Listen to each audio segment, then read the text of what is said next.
Whitaker Hill by Mike Wilson. The back door flung open, momentarily framing Liz in a sliver of light. She stumbled down the stone steps and fell to her knees, the sound of gunfire ricocheting off the house behind her.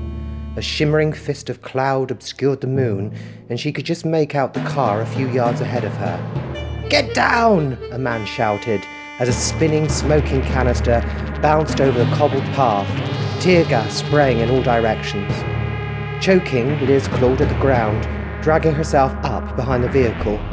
There was a sequence of loud pops and something hot flicked off the side of her face as black boots thundered past. Startled, she covered her head with her hands, desperately scanning the shadows for a way of escape. Suddenly, a spectacled face loomed into view, and a soldier in fatigues and a brown beret grabbed her by the shoulders. It was Osgood. "Dr. Shaw, come with me!" Before she could respond, he pulled her roughly to her feet and bundled her off into the darkness. Liz paused to readjust the pile of folders she was carrying. She had foolishly left her briefcase in her office and was kicking herself at her short-sightedness. It was nearly noon, and much of that morning had been spent overseeing the installation of the university's new computer system. A recent grant from a generous alum had provided most of the funding, and over £30 million had been allocated to several different departments.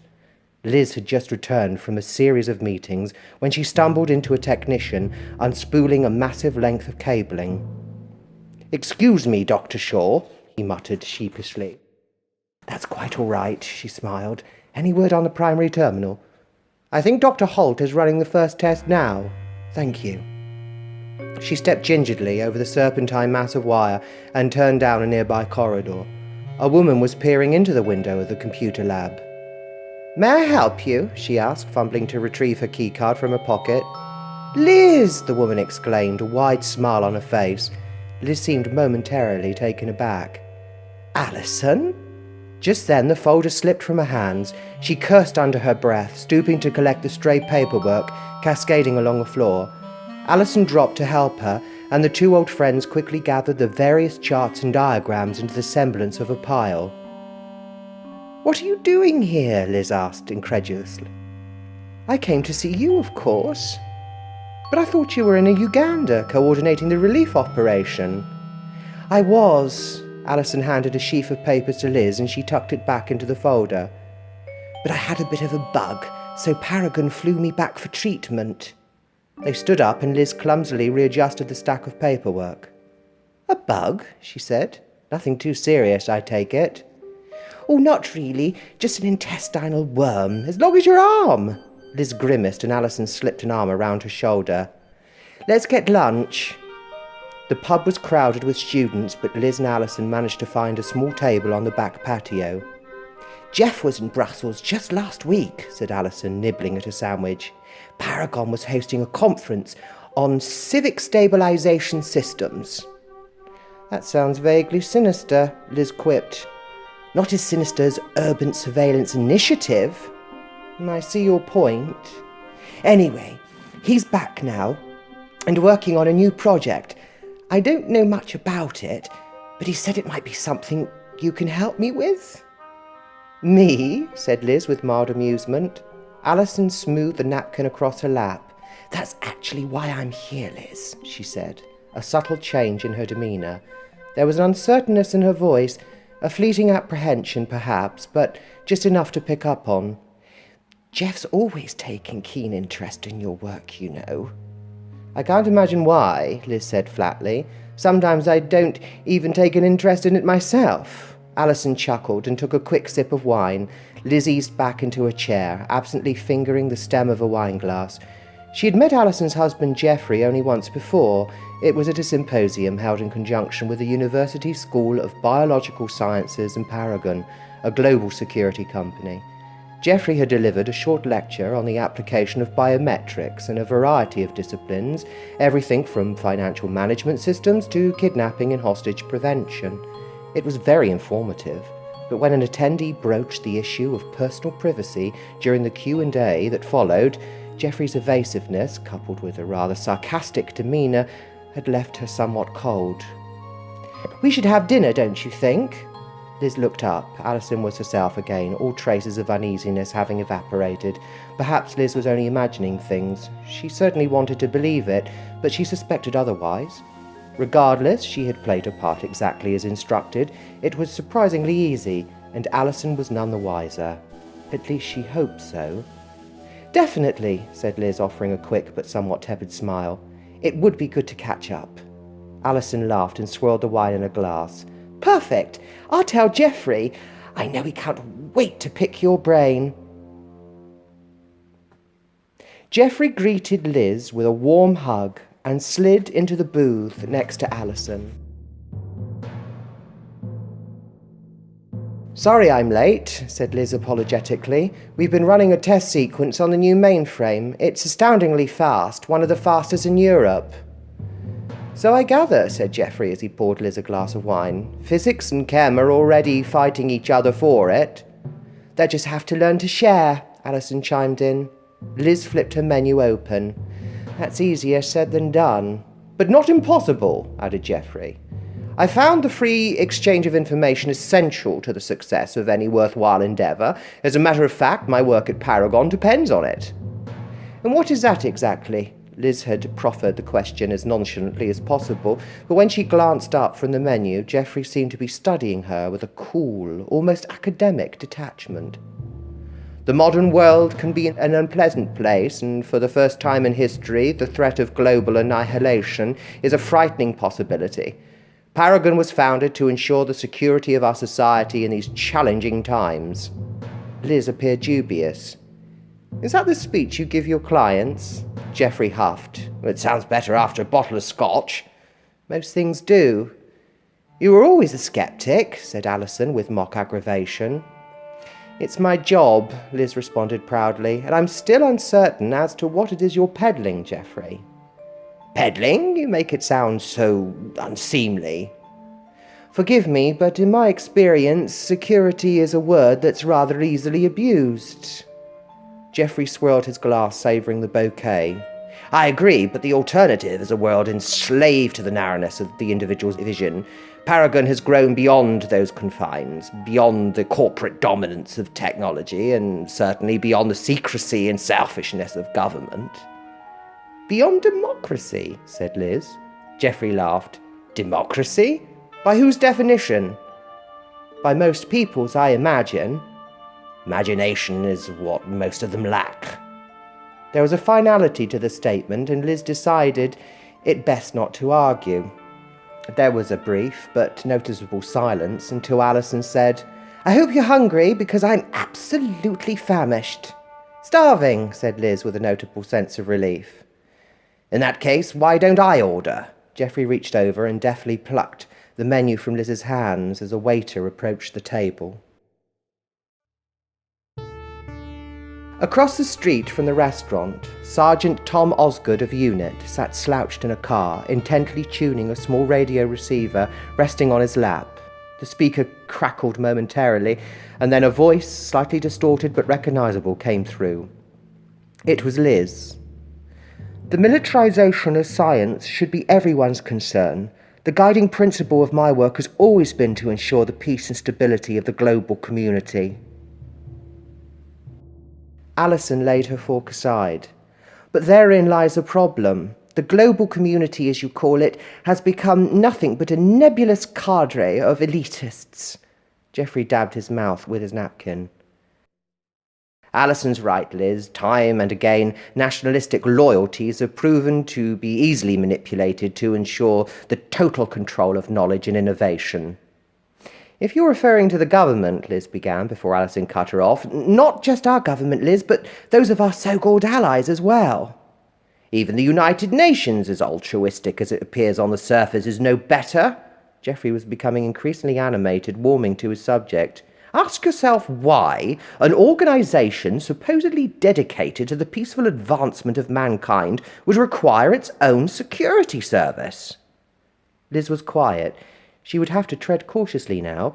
Up to this point, she had allowed Geoffrey and Alison to steer the conversation carefully, responding to any query with friendly but vaguely non-committal answers. She slid her wine glass forward. You're referring to UNIT? Alison glanced at Geoffrey. He picked up the bottle and refilled Liz's glass.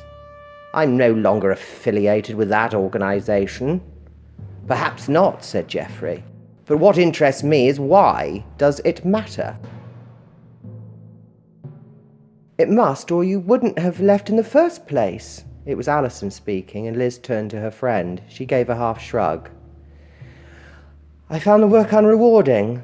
A scientist of your calibre? I find that difficult to believe, said Geoffrey. Perhaps it was the nature of your assignment that ultimately proved dissatisfying. You've never struck me as the kind of woman who enjoys playing second fiddle to anyone. Especially a pompous eccentric with no legitimate credentials, piped in Alison. The doctor is a brilliant man, said Liz, a hint of irritation in her voice, if somewhat unconventional. So you admit he exists? Geoffrey flashed a canine smile. The information we have on him is decidedly thin. That's no accident, said Liz. He's their golden boy. Naturally, UNIT is keen to protect their investment. You sound somewhat bitter, Elizabeth.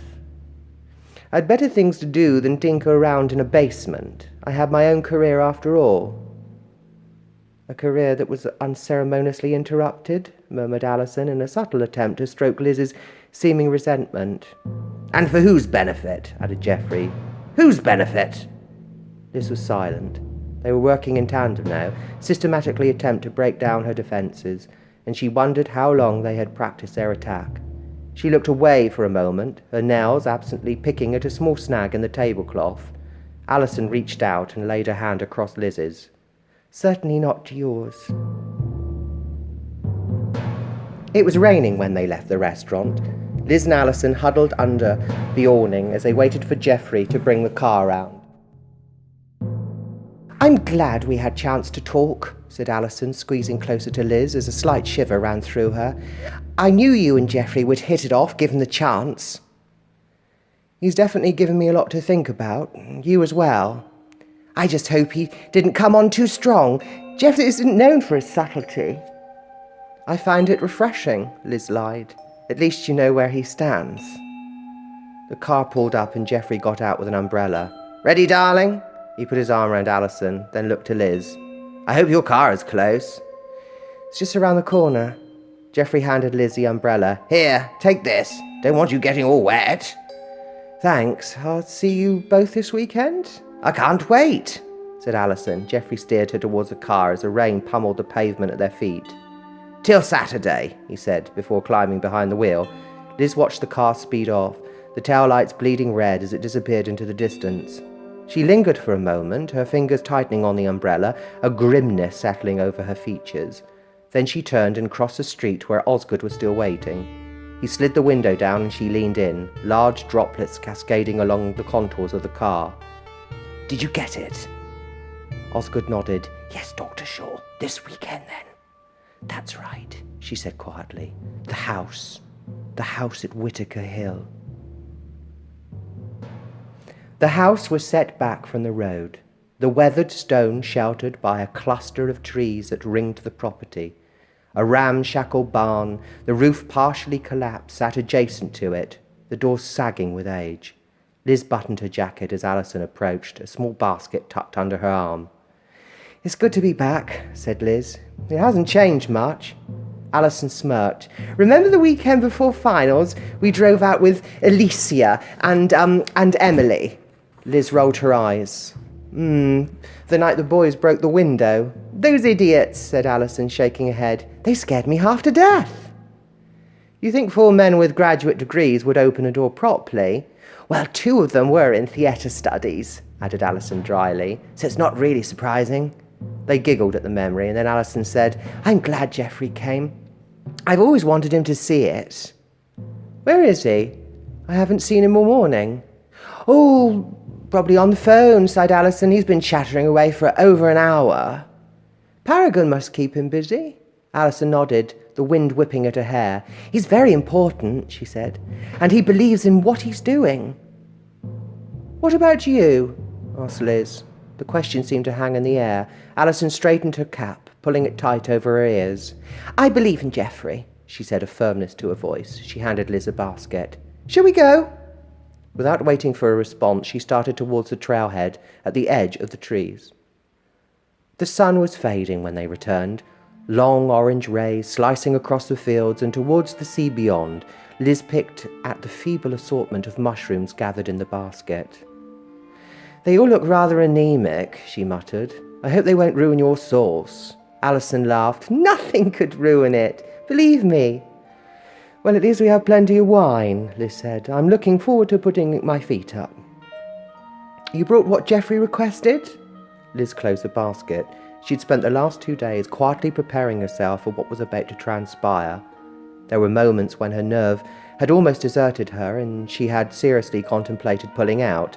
As a scientist, she had been trained to carefully and dispassionately act only in relation to facts, regardless of any personal implications. But as a friend... "Yes," she said, fighting back her anxiety. It's in my briefcase." She couldn't bring herself to look at Alison. As they headed up the cobbled path to the house, Liz glanced back at the barn. There was a single window at the apex, nestled just under the roof. The panes were cracked and blackened with dirt, and her eyes lingered there for a brief moment before she turned away, before a figure flitted past the glass, the shadow dissolving in the dying sunlight. Geoffrey slid the record from its sleeve and gently slipped it over the spindle. The arm automatically swung into position, the needle slowly descending onto the glistening black vinyl. A delicate waltz drifted from the speakers, and Liz closed her eyes, letting the music wash over her. "Well, how was the sauce?" whispered Alison, tucking her legs up onto the couch. Liz opened her eyes.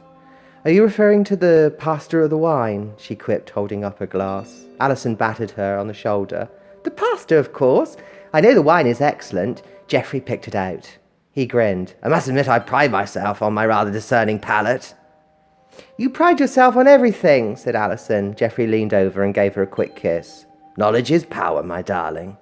She raised her glass. "I'll toast to that." Geoffrey turned to Liz. She was strangely quiet. "Actually, I think that honour belongs to Liz," he said. "Oh, and why's that?" "You've taken a tremendous chance, and I want you to know how much Alison and I appreciate it." "It was a difficult decision," said Liz. She took a deep breath to steady herself. "But in the end, I knew what I had to do." "The UNIT files? You were able to retrieve them?" he asked. "Yes." Liz set her glass aside and picked up the brown leather satchel on the side of the Davenport. "They're here." Geoffrey took the case and laid it on the table. "You'll need the key," said Liz, producing it from her pocket. She handed it to Alison, her fingers faintly trembling. There was a soft click as Alison turned the lock and the latch snapped open. Outside in the barn, Osgood sat hunched over a transmitter. A group of soldiers silently huddled around him. The screen suddenly oscillated. A red light winking on and off, and a shrill beeping pierced the dusty confines of the loft. The soldiers quickly unslung their rifles and clambered down a nearby ladder. Geoffrey greedily pulled a manila folder from the case. He flipped it open and quickly scanned the contents.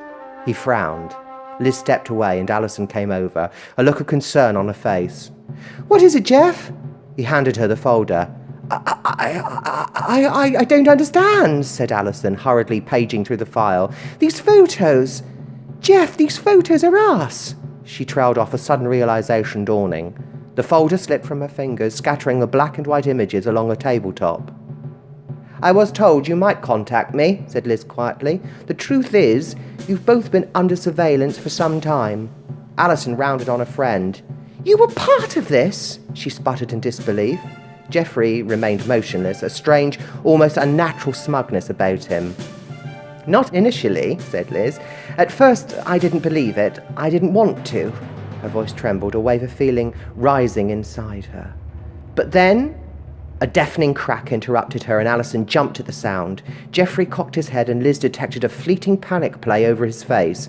He took a sudden step toward her, his mouth tightening in anger. Liz stood her ground. "Did you really think I'd betray the doctor?" the pounding intensified, the front door beginning to splinter. Or UNIT, for that matter. Geoffrey reached into his blazer, deftly producing a small silver pistol. "No, Jeff," said Alison, attempting to grab his arm. He shrugged her off as Liz lurched out of the room. She darted into the hall, but Geoffrey was right behind her. He grabbed her violently by the hair, pulling her head back and jabbing the pistol into her ribs. "Let's go," he snarled, and he shoved her down the hall, Alison staggering frantically after them. Just then the front door broke open and a UNIT soldier burst into the house. He levelled his rifle at the fleeing figures and Geoffrey spun, firing blindly down the hall. The bullet exploded against a mirror in the foyer and the soldier threw himself behind a large grandfather clock, the mechanism chiming erratically as he slammed against it. Alison screamed and dropped into a crouch. Sheltering in the bathroom doorway, Geoffrey paused, Liz squirming in his grip. "Alison!" he bellowed, but his wife was frozen in terror, her face streaked with tears. "Get up, Alison!" He tried to reach for her, but she pulled away, hysterical, his attention diverted. Liz twisted free and sprinted away down the hall. Outside, 2 more soldiers had emerged from the dilapidated barn and were scrambling up the path toward the house. "Don't move!" one of them yelled as the back door swung open and Liz toppled out. She hit the ground hard, her boots sliding on the cobbles as she scurried for cover behind her car. Geoffrey appeared behind her, silhouetted in the doorway. A gas canister streaked through the air, striking the side of the house, talons of gas erupting. Retching loudly, Geoffrey dropped back inside the door, firing at the advancing squad of soldiers. Seconds later, a stray cartridge bounced across Liz's cheek, and when she looked up, she saw Geoffrey doubling over, the pistol falling into the weeds as he tumbled from the house. Liz sat quietly in the jeep. A heavy army blanket draped over her shoulders. It was nearly dawn, and a long purple arc was forming on the horizon. An ambulance had arrived, and she watched as the attendants lifted a shrouded stretcher into the back. 2 soldiers stalked past, clutching Alison behind them. Her eyes were black and sunken, and she groaned softly as the ambulance door was slammed shut. She looked up at Liz, her mouth twisting into an agonized snarl, a combination of anger, sadness, and shock. Liz couldn't bear it. She dropped her head and pulled the blanket tighter. Liz stood by the window in her office, listening to the quiet, rhythmic hum of the air conditioning. Sunlight played across the blinds, bands of shadow stretching out over the floor. It was Friday afternoon, and the building was almost empty. Liz lifted the teacup to her lips. "You did the right thing, Dr. Shaw." Liz paused, then lowered the cup. "I did what was asked," she mused. "It's not necessarily the same thing." The brigadier quietly stirred his tea. "In this case it was." "You seem very certain of that, aren't you?" Liz was silent again. Outside, a student cycled swiftly across the campus, and Liz watched until he disappeared from view. "She was my friend, Brigadier." "She was also a traitor." Liz turned a brief fire in her eyes. The brigadier was stoic. "They both were." Liz looked away again. She took a quick sip of her tea. "What about Paragon?" The brigadier set his cup aside. "Paragon was merely a front for an intelligence clearinghouse, posing as security consulants, allowing them to gather data on a variety of clientele, civilian and military." "That's clever," said Liz. "I suppose that's why they wanted the doctor." "Yes, a man of his expertise would prove an invaluable resource." "And you have to protect your assets, right, Brigadier?" She was smiling, but there was a slight edge to her voice. The brigadier raised an eyebrow, a trace of bemusement on his face. He picked up his cap and tucked it under his arm. Liz followed him to the door. "Are you going to tell him what happened?" she asked. "That depends. Do you want me to?" Liz appeared to ponder the question. "No," she said. "No, I suppose it isn't important." "Well, I'm sure he would appreciate your dedication, Miss Shaw." "Would he?" The brigadier was quiet. Then, "Your time with UNIT was extremely important, Elizabeth. I hope you won't forget that." He held out his hand. She hesitated for a moment before taking it. Something seemed to pass between them, something without words. "Goodbye, Dr. Shaw, and thank you." "Goodbye, Brigadier." She watched as he turned abruptly and went out.